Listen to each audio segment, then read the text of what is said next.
Hello there, Megan Bayless Bartley. Today I want to talk about the idea of shoulds versus coulds.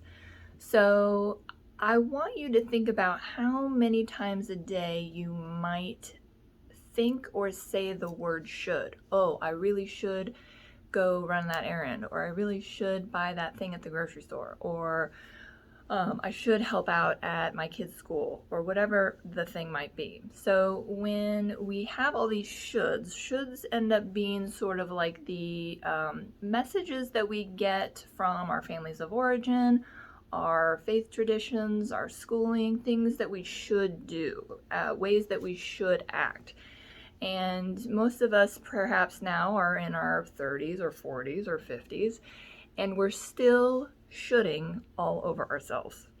Yes, you heard me correctly. We are shoulding all over ourselves because we might not really need to keep doing some of those things. So this is your opportunity to start paying attention to yourself saying the word should, noticing when that word starts to pop up into your conversations with others, or the conversation you might even have with yourself in your own head or out loud, no judgment.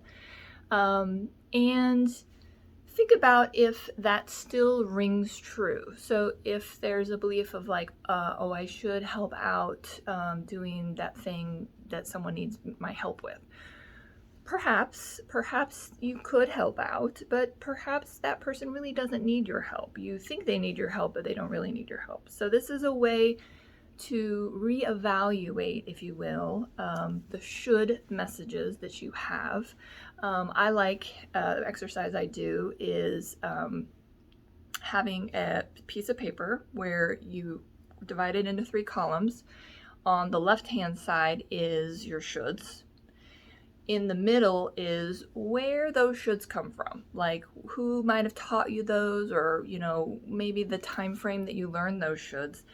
And then the last column is maybe what would you want to think instead? What are other options, other ways that you could think that instead? So if one might be, oh, I should weigh X amount of pounds, right? Because many of us have our own, body dysmorphia or body image issues. And who taught me about the value of weighing that weight, right? Was it the media? Was it a parent? Where did that come from?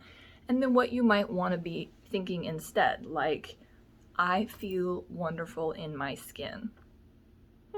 That would be a nice way to think, right? So if you want to download this worksheet that I have, I'm going to put it on my website on meganbaylessbartley.com. You can go ahead and download that and I don't know, see what it does for you and give me some feedback. I really want to know if it was helpful for you and what you might have learned. So the worksheet is shoulds versus coulds. So when you take the shoulds, you can look at the shoulds and you can replace the word should with the word could.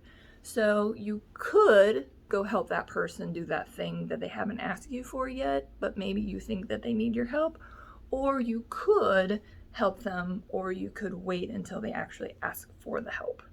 So I hope that makes sense. Go to my website, and hopefully the pop-up on the front page will be download the shoulds versus coulds worksheet. So I hope it's helpful for you. I hope all these videos are helpful for you. That's what they're meant to be, and I'll talk with you soon.